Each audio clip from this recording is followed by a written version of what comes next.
Imagina que llevas toda tu vida construyendo algo. No una casa, no un negocio, algo más profundo, un sistema de valores, una forma de entender qué está bien y qué está mal.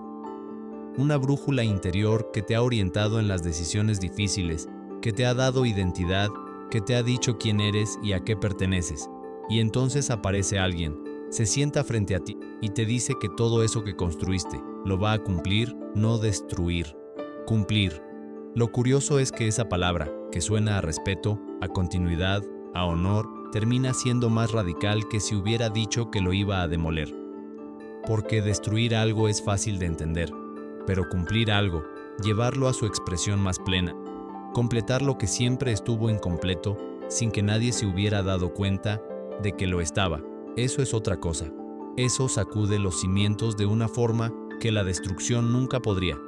Eso fue exactamente lo que ocurrió en aquella colina de Galilea, en el mismo sermón donde acaba de pronunciar las bienaventuranzas.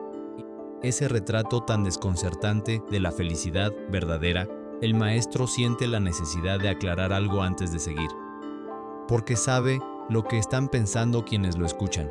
Sabe que sus palabras, tan diferentes a todo lo que conocen, van a despertar una pregunta inevitable.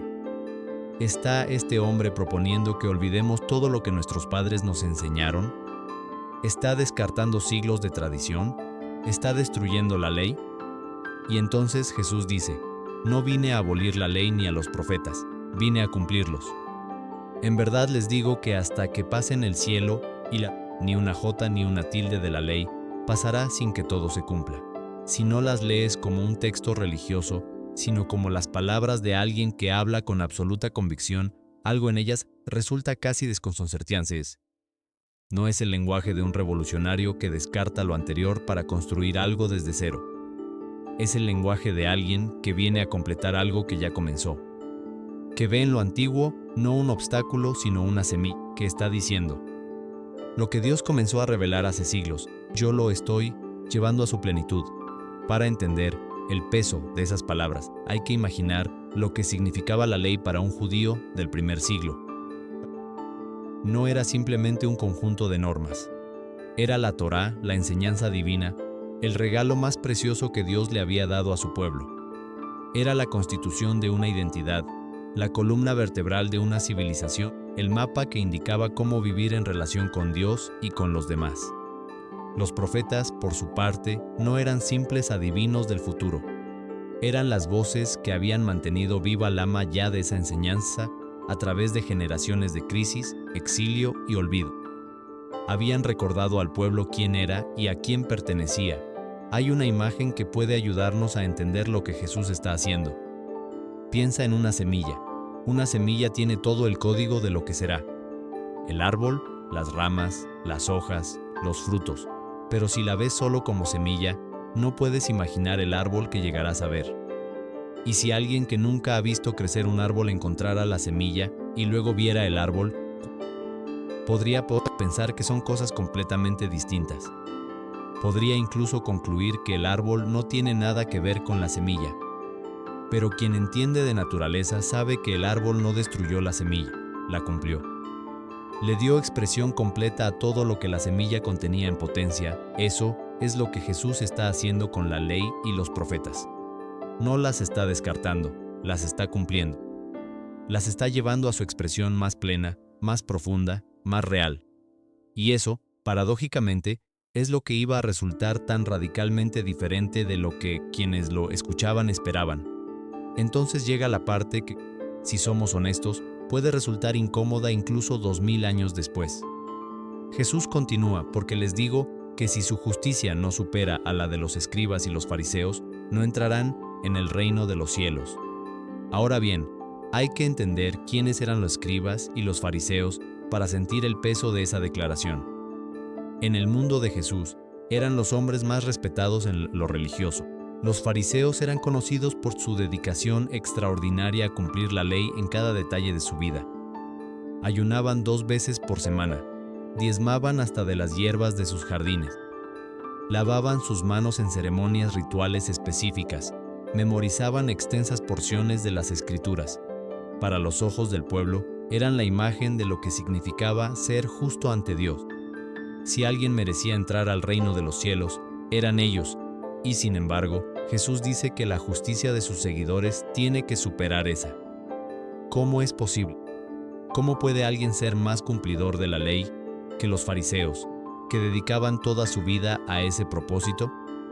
La respuesta está en entender qué tipo de justicia es la que Jesús está describiendo. Porque no está hablando de una justicia cuantitativa, de hacer más cosas buenas o cumplir más reglas. Está hablando de una justicia de naturaleza completamente distinta. Una justicia que no empieza desde afuera hacia adentro, sino desde adentro hacia afuera. Una justicia que no es un desempeño, sino una transformación. El problema de los fariseos, en la mirada de Jesús, no era que cumplían demasiado la ley.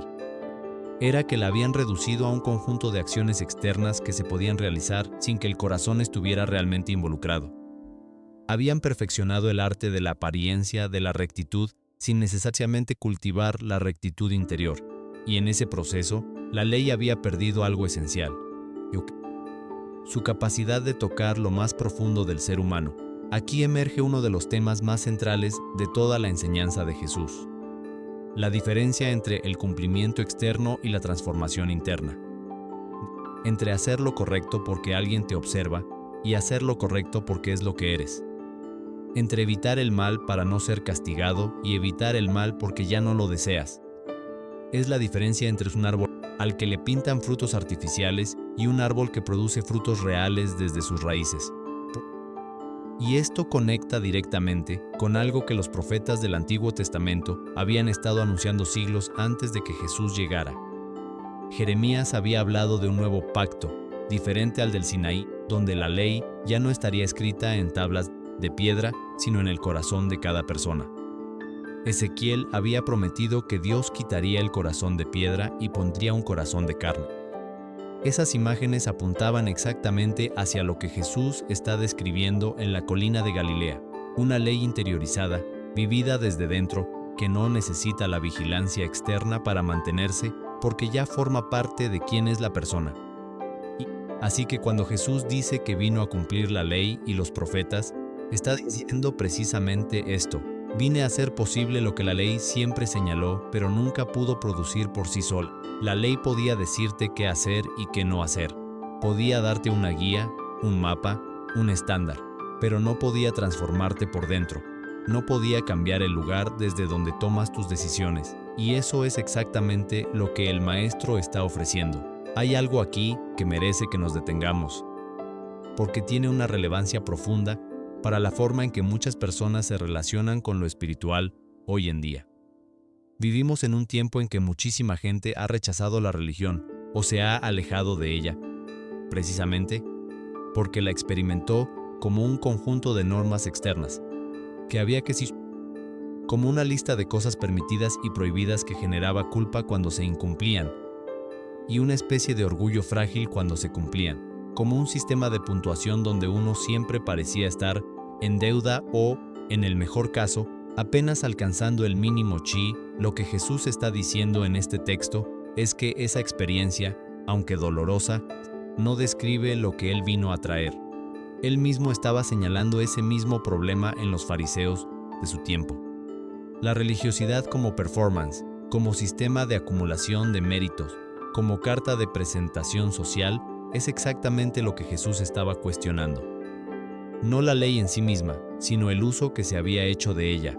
Hay una diferencia enorme entre seguir reglas por miedo al castigo, seguir reglas por el deseo de aprobación social, o vivir de cierta manera porque genuinamente eso es lo que uno quiere ser. La primera produce conformidad, la segunda produce hipocresía, la tercera, y solo la tercera, produce lo que podríamos llamar integridad real. Y es esa tercera opción la que Jesús está describiendo con la idea de una justicia que supera a la de los fariseos. Pero seamos honestos sobre algo. Esa transformación interior no es fácil. No se produce simplemente por quererla. No ocurre porque uno tome la decisión de ser mejor persona a partir de mañana. Si fuera así de simple, los fariseos ya la habrían logrado, porque ninguno de ellos decidió de forma consciente ser hipócrita. La mayoría probablemente comenzó con una sincera aspiración de vivir bien. El problema fue que pusieron toda su energía en el cumplimiento externo y descuidaron el trabajo más lento, más profundo, más invisible que se realiza en el interior de un ser humano. Ese trabajo interior es precisamente de lo que hablan las bienaventuranzas. La pobreza de espíritu, el duelo honesto, la mansedumbre, el hambre de justicia, la misericordia, la pureza de corazón, el trabajo por la paz. Ninguna de esas cosas es un reglamento externo. Todas son descripciones de un estado interior. Un estado que no se produce por decreto, sino por una orientación constante del corazón hacia algo más profundo que uno mismo. Y aquí entra algo que Jesús no dice de forma explícita en este pasaje, pero que recorre toda su enseñanza como una corriente subterránea. Ese trabajo interior no lo hacemos solos. La justicia que supera a la de los fariseos no es el resultado de un esfuerzo personal más intenso. Es el fruto de una conexión, de una relación, de algo que ocurre cuando el corazón humano se abre a algo más grande que sí mismo. Es lo que en el lenguaje espiritual se llama gracia, no algo que uno gana, sino algo que uno recibe cuando está en disposición de recibirlo. Piensa en cómo cambia una persona cuando se enamora verdaderamente. Nadie tiene que decirle que sea más amable con el ser amado.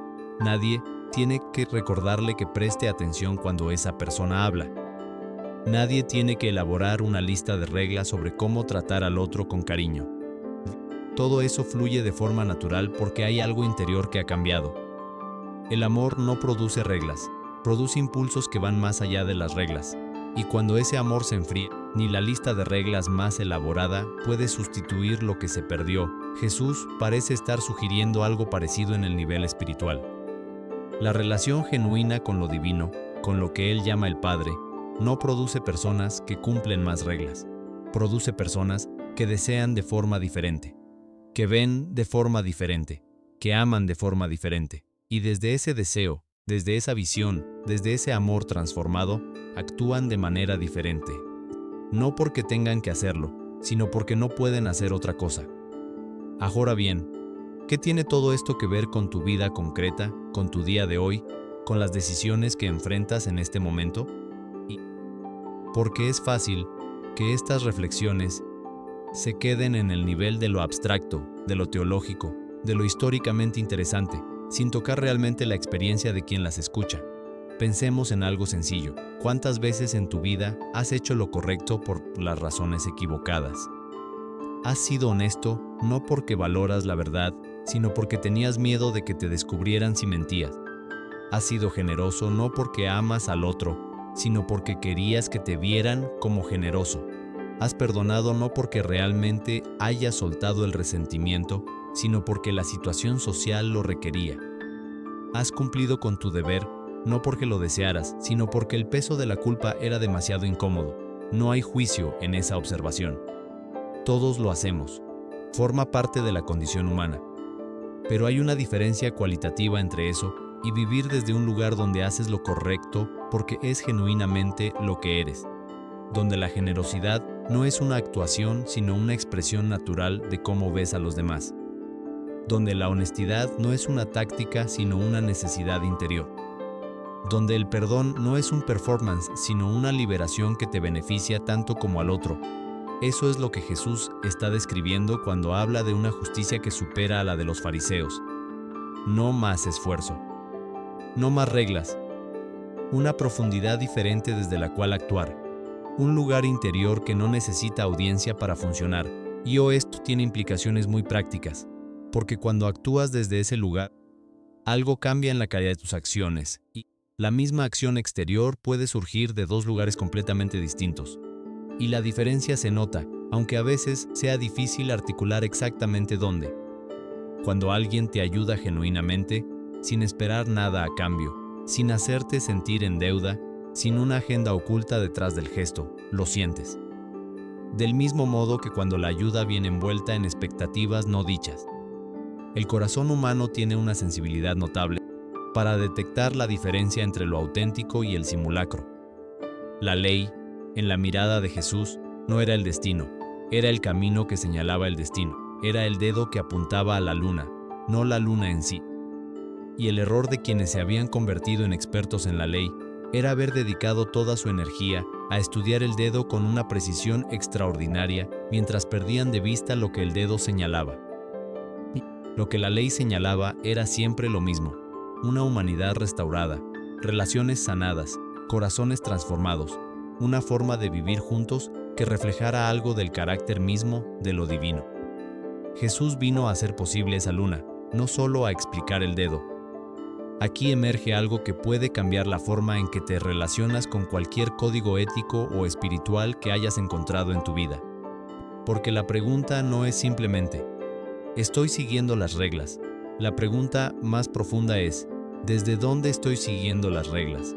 ¿Desde el miedo o desde el amor? ¿Desde la obligación o desde el deseo? ¿Desde la apariencia o desde la convicción interior? Y si honestamente te encuentras operando más desde el miedo, más desde la obligación, más desde la apariencia, la invitación de Jesús no es que te esfuerces más.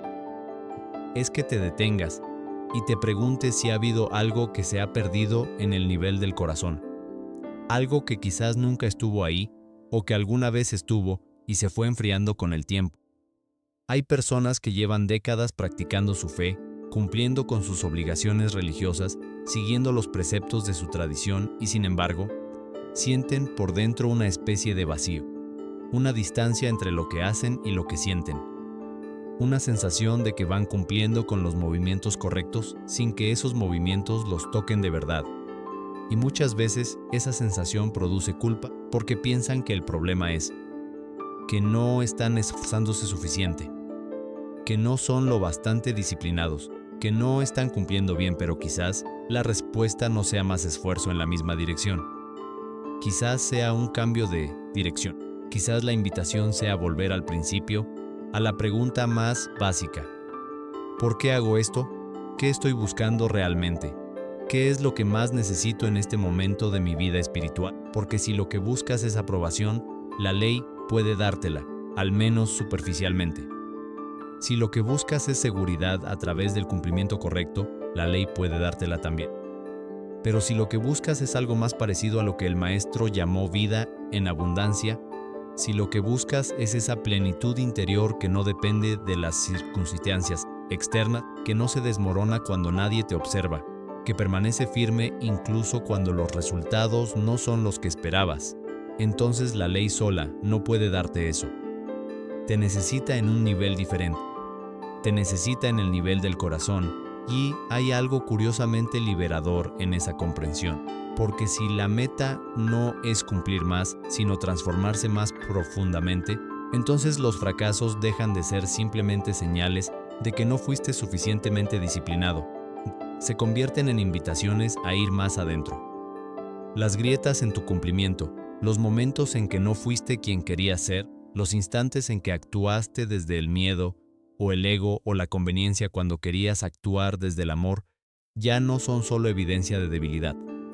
Son también puertas de entrada a una honestidad más profunda contigo mismo y desde esa honestidad a una transformación más real.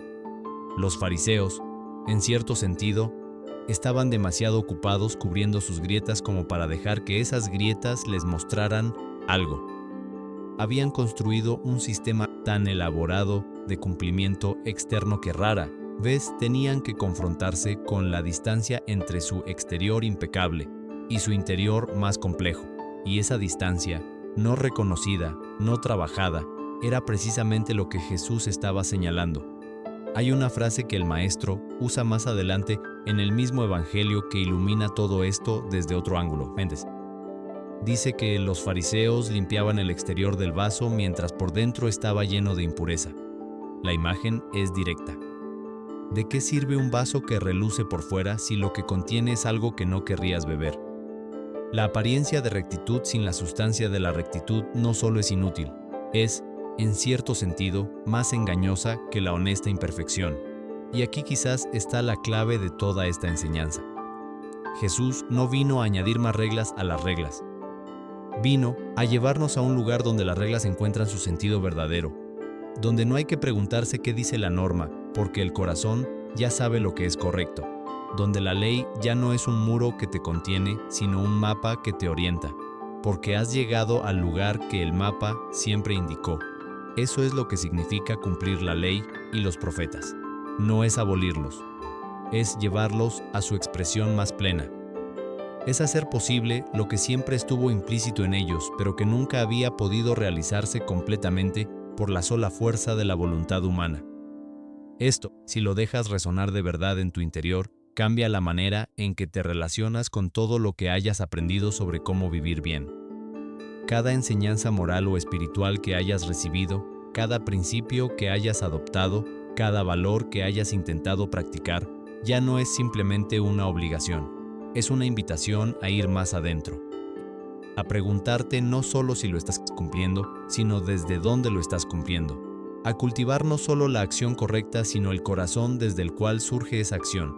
Porque al final, lo que el maestro está proponiendo no es un sistema ético más sofisticado, es una vida que fluye desde un centro interior transformado.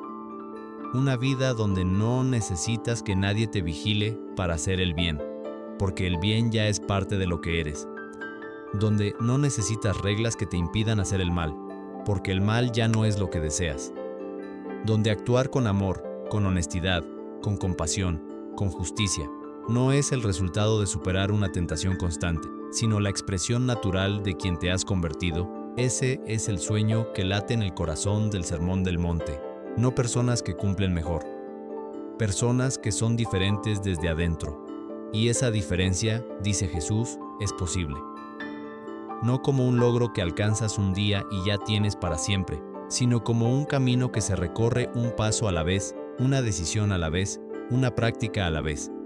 Hoy, precisamente hoy, tienes la oportunidad de dar uno de esos pasos. La misión de hoy es esta. Quiero invitarte a que te hagas una sola pregunta antes de que termine el día, pero que te la hagas con honestidad real, sin la respuesta que crees que deberías dar, sino con la respuesta que realmente sientes cuando te detienes y miras hacia adentro. La pregunta es, ¿hay algo que estoy haciendo correctamente en mi vida? ¿Algo que parece estar bien desde afuera, pero que sé que viene de un lugar equivocado por dentro? Tal vez es una generosidad que en realidad esconde un deseo de control. Tal vez es una paciencia exterior que por dentro está llena de resentimiento. Tal vez es una devoción religiosa que funciona más como escudo social que como relación genuina. Tal vez es una honestidad selectiva que dice la verdad en los asuntos pequeños, pero evita las conversaciones que realmente importan. No hace falta que cambies eso hoy de forma radical. No se trata de flagelarte por lo que descubres.